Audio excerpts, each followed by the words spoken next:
कैसे?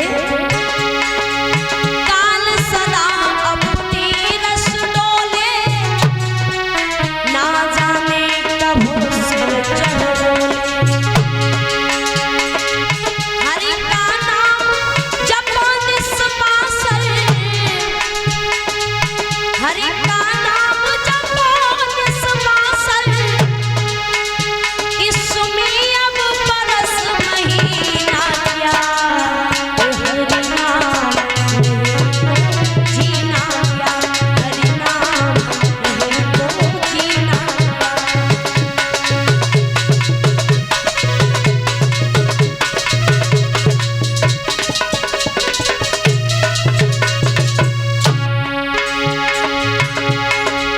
तीरथ है हर नाम हमारा, फिर क्यों फिरता मारा मारा।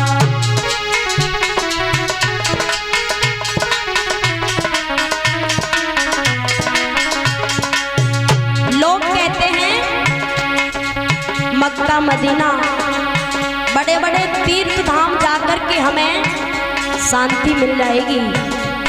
तो विचार कीजिएगा, अगर तीर्थों में इतना आनंद है, तीर्थों में ही मुक्ति है, तो फिर जीव क्यों दर दर भटक रहा है? तीरथ है हरि नाम हमारा, फिर क्यों फिरता मारा।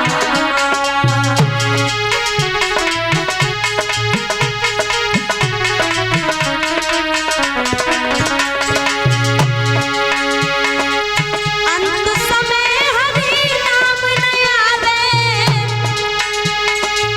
अंत समय हरि नाम न आवे, फिर काशी और मदीना क्या, हरि नाम नहीं जीना क्या, हरि नाम नहीं जीना।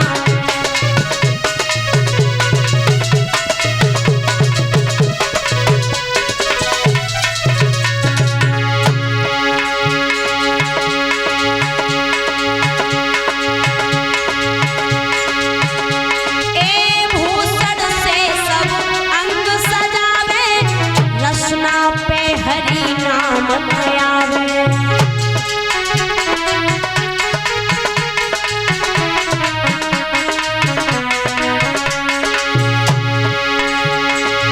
भूषण से सब अंग सजावे, रसना पे हरि नाम न आवे।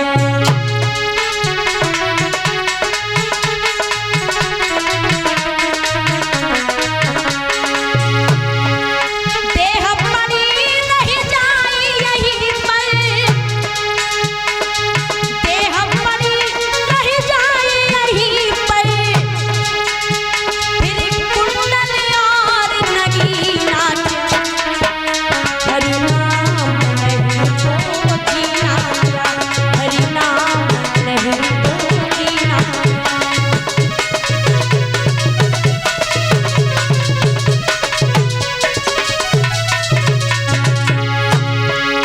अमृत है हरि नाम जगत में, अमृत है हरि नाम जगत में, इसे छोड़े विषय विधि कीना क्या, हरि नाम नहीं जीना क्या, हरि नाम नहीं तो जीना क्या, हरि नाम नहीं जीना, हरि नाम नहीं जीना क्या। बोल भक्तवत्सल भगवान की। श्री सुखदेव जी वर्णन करने लगे हैं राजन परीक्षित। इधर में बड़े आनंद के साथ आज कथा को परीक्षित महाराज श्रवण कर रहे हैं। सुखदेव जी वर्णन करने लगे कि हिरण्यकश्यप ने मन में विचार किया है कि अब मैं अपने भाई के मारे जाने का बदला और उस भगवान से लेकर के ही रहूंगा। धीमे धीमे समय बीतने लगा है। जब भगवान ने 12 अवतार धारण करके हिरण्याक्ष को मौत के घाट उतार दिया है, इधर हिरण्याकश्यप शोक से संतुष्ट होकर के बार बार अपने दांतों से अपने होठों को चबाने लगा है। क्रोध शांत नहीं हो रहा, दहकती हुई आंखों से आकाश की तरफ देखने लगा है। क्या किया जाए, मन में बहुत ही बड़ा शोक है भाई के मारे जाने का। श्री सुखदेव जी महाराज वर्णन करके कहते हैं, क्रोध से दहकती हुई आंखों से आकाश की ओर देखने लगा है, सोचने लगा है अब क्या किया जाए। चारों तरफ उसने बड़ा कड़ा आदेश कर दिया, दानवों दैत्यो, आज से कोई भी भगवान का नाम नहीं लेगा। कहीं भी छाप, तिलक, विजय सूचक माला जो भी धारण किए होगा सब तोड़ तोड़ करके फेंक दो। कहीं हवन कीर्तन, तुलसी की माला, भजन, गुणगान भगवान का कुछ नहीं होगा।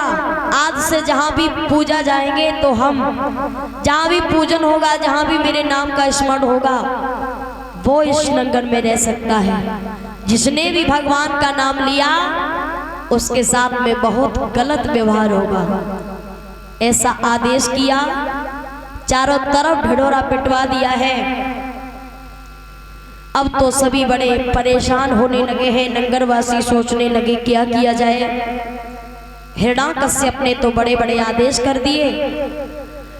हिरण्याकश्यप जब आदेश करके आगे के लिए गया है तो एक वन में जाकर के तपस्या करने लगा, और तपस्या करने के लिए नेत्र बंद करके आसन लगा करके अटूट तपस्या जब करने लगा है तो तपस्या करने में इतना मस्त हो गया कि वो अब किसी की न तो सुनता है और न अपनी किसी से कहता है, बस भगवान का स्मरण करने लगा।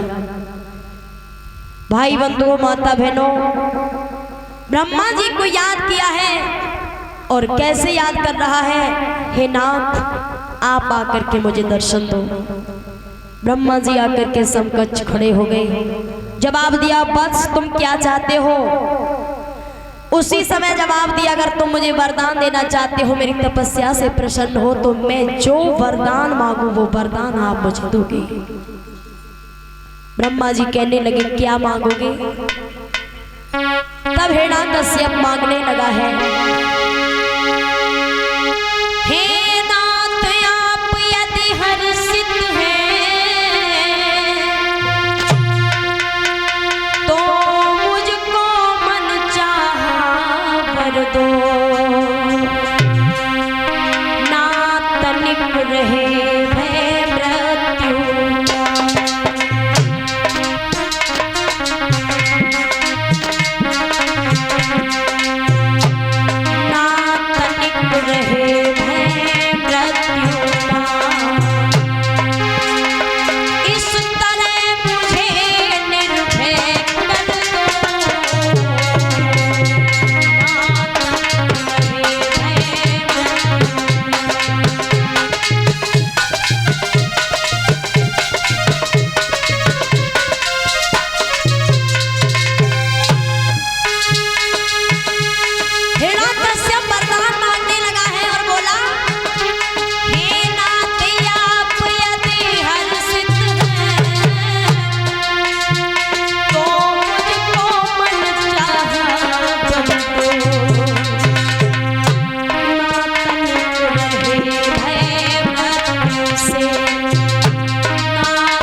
जवाब दिया, क्या कहा?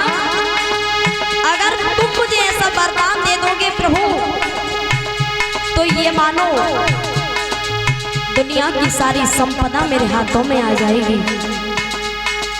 कहने लगा है, न मैं ऊपर मरूं न नीचे मरूं, न बाहर मरूं न भीतर मरूं, न सर से मरूं न बर्छी से। और क्या जवाब दिया है? जो मैं मांग रहा हूं वैसा आप दोगे? बिल्कुल देंगे। क्या मांगा? ऊपर न मरूं नीचे न मरूं,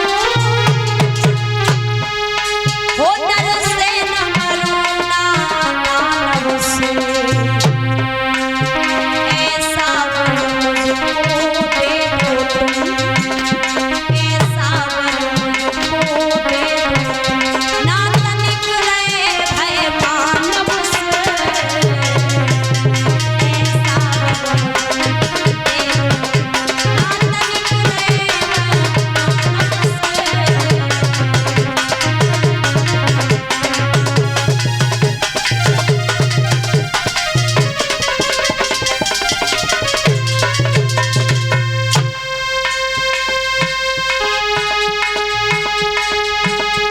ऊपर न मरूं नीचे न मरूं,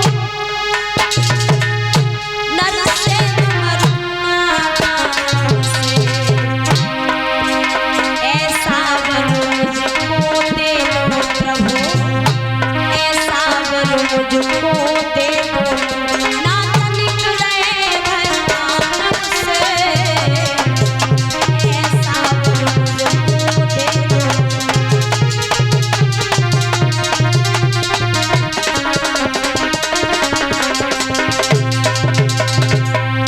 इधर में जब ऐसा कहा है तो उसी समय मन में विचार किया है, जवाब दिया, जो तुम मांग रहे हो वैसा ही हम तुम्हें देंगे।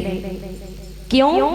क्योंकि हम तुम्हारी तपस्या से इतने प्रसन्न हैं कि जो भी तुमने मांगा है हम उसी को दे रहे हैं। एवं वस्तु कह दिया। इतना जब कहा है तो आज हिरण्याकश्यप अपने मन में इतनी खुशी मनाने लगा है कि अब मेरे जितना बड़ा बलशाली कोई संसार में है ही नहीं। भाई बंधुओं, जैसे इतने शब्दों को सुना है उसी समय हिरण्याकश्यप ने ब्रह्मा जी से वो सारे वरदान प्राप्त कर लिए हैं। हे नाथ, अगर आप मुझसे खुश हैं, मेरी तपस्या से प्रसन्न हैं, तो मैंने जो वरदान मांगे हैं आपको देने पड़ेंगे, बिल्कुल देंगे। इतना कह करके वहां से ब्रह्मा जी अंतर ध्यान हुए।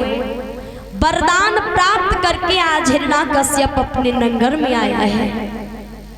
नंगर में आकर के चारों तरफ निहारता है तो मन में विचार करता है, अब चाहे कोई भी मेरे सामने आ जाए, एक पल के लिए ठहर नहीं सकता।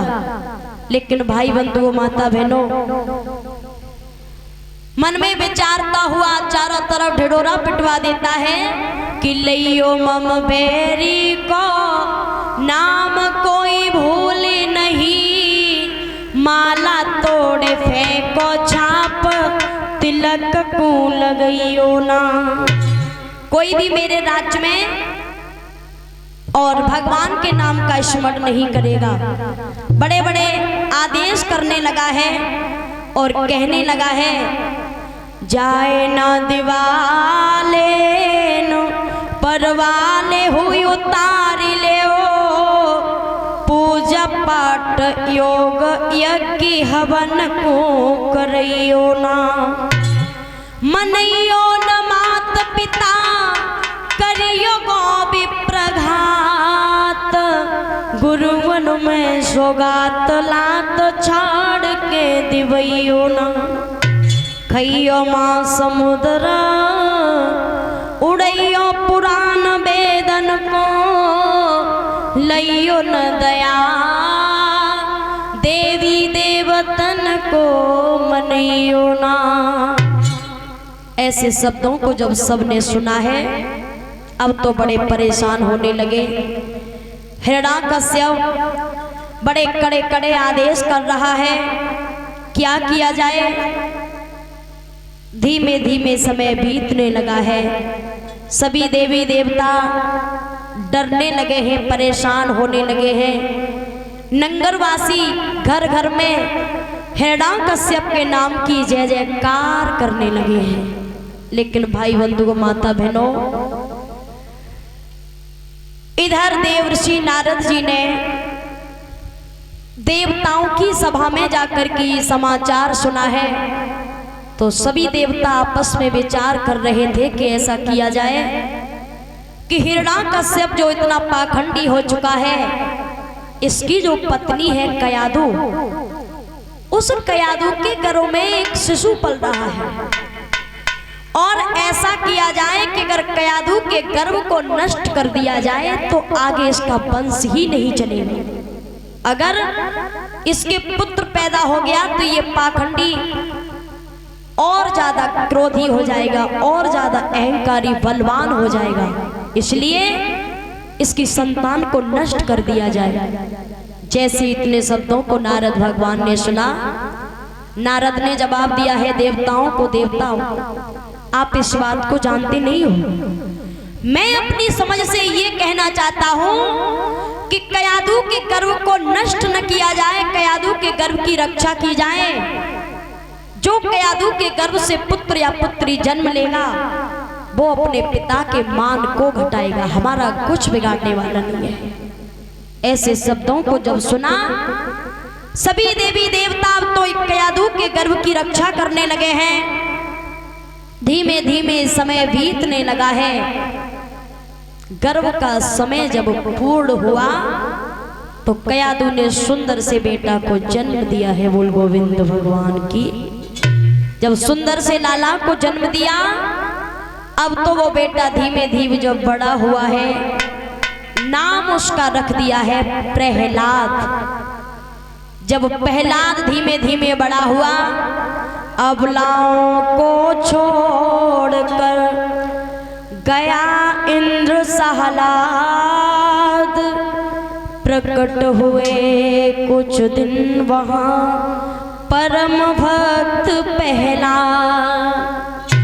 प्रहलाद अवतरित हो चुके हैं, जन्म ले लिया है, बड़े होने लगे हैं।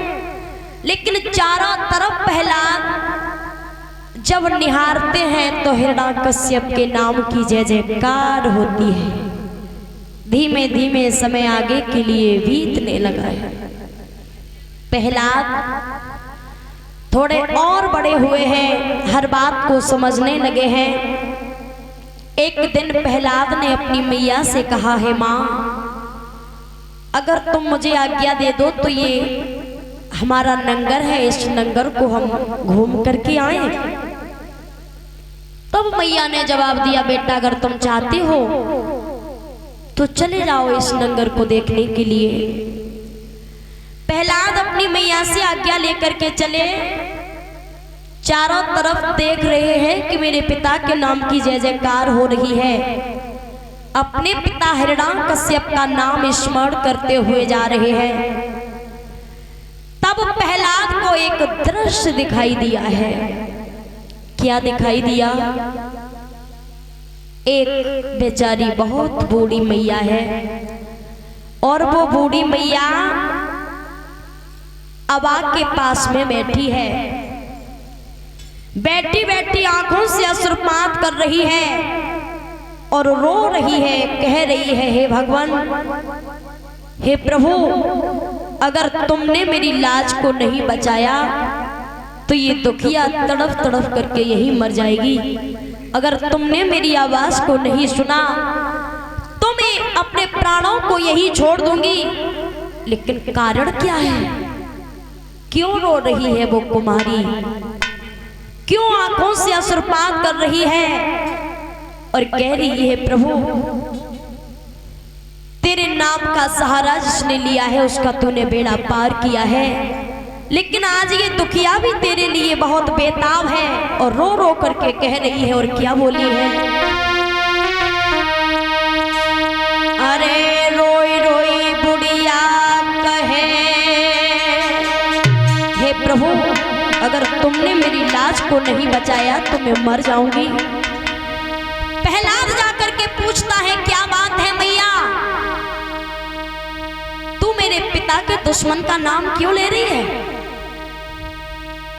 तब प्रहलाद से उस बुढ़िया ने, उस कुम्हारी ने कहा और खुले शब्दों में बता दिया है लाल,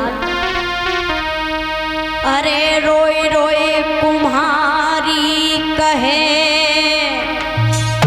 लला मुझसे भूल भई बारी।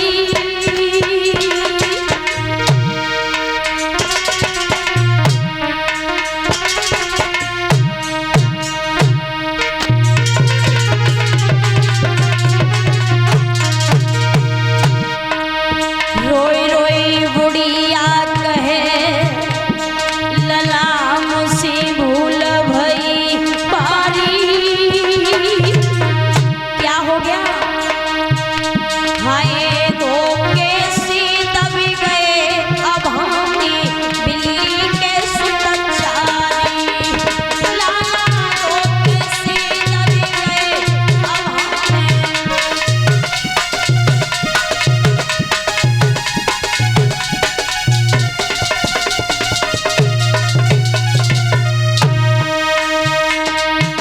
जवाब दिया बेटा, इस अभा में 4 बिल्ली के बच्चे दब गए हैं तो तुम रो क्यों रही हो और मेरे पिता के शत्रु का नाम क्यों ले रही हो।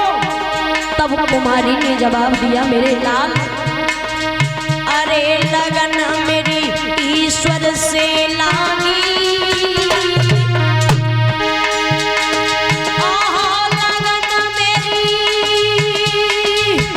ईश्वर से लागी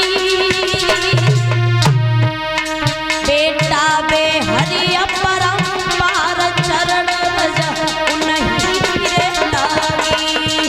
अरे बे हरि अपरंपार।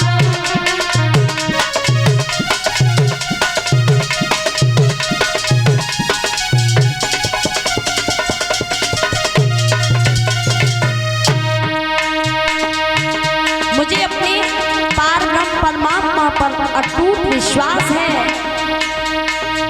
और कहने लगी, अरे भाई मेरे मालिक शर्मिंदा। ओहो भाई मेरे मालिक शर्मिंदा। लाला जे जुलमी विश्वास बचेंगे बालक सब जिंदा।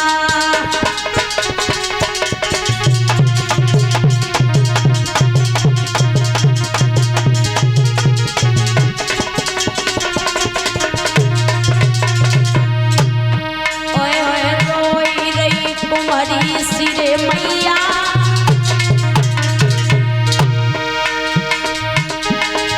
अरे रोई रही कुंवरी सी मैया। अरे सुनो ललाए राम भजन बिन डमाडोल नैया। अरे सुनो ललाए राम भजन बिन डमाडोल नैया।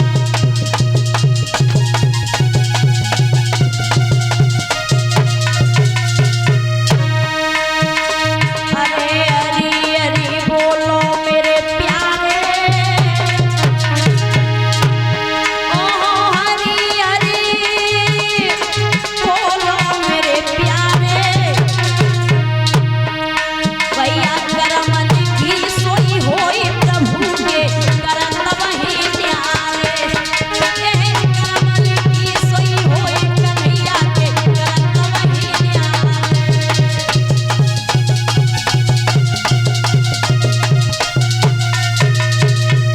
इधर में जैसे इतने शब्दों को सुना है उसी समय मन में विचार किया है। प्रहलाद से कुम्हारी कहने लगी है, बेटा तुम कह रहे हो कि मेरे पिताजी के नाम का स्मरण करो, मेरे पिताजी के शत्रु का नाम क्यों ले रही हो। लेकिन हे बेटा तू इस चीज को भी जानता नहीं है, अभी तुझे पता नहीं है कि वो तेरे पिता का शत्रु है या फिर वो मेरा सबसे बड़ा पार ब्रह्म परमात्मा विश्वसनीय है। मुझे अपने उस पार ब्रह्म पर इतना विश्वास है कि इस अभा में 4 बिल्ली के बच्चे दब गए हैं और मेरा ये हृदय कह रहा है कि अगर मैं अपने परमात्मा के नाम को बार बार लेती रहूंगी, बार बार उसका स्मरण करती रहूंगी, तो ये बिल्ली के बच्चे जीवित निकल आएंगे। इतना अटूट विश्वास है। पहला आपने जवाब दिया, अच्छा जो मेरे पिता का दुश्मन है और तेरा वो विश्वसनीय है। जवाब दिया, बिल्कुल बेटा। प्रहलाद ने जवाब दिया है कि तुमको ये कैसे विश्वास है, ये अभा में अग्नि लग चुकी है, इतनी तेजी से अग्नि दहक रही है, अभा में से बिल्ली के बच्चे जीवित कैसे निकल आएंगे। कुम्हारी कहने लगी, लाल यही तो विश्वास है। अगर तुम चाहो तो अभी तो ये अभा में अग्नि लग चुकी है, अग्नि दहक रही है, कल सुबह इस अभा को मैं खोलूंगी। अगर तुम चाहो तो आकर के अपनी आंखों के सामने देख सकते हो कि मेरा पिता सच्चा है या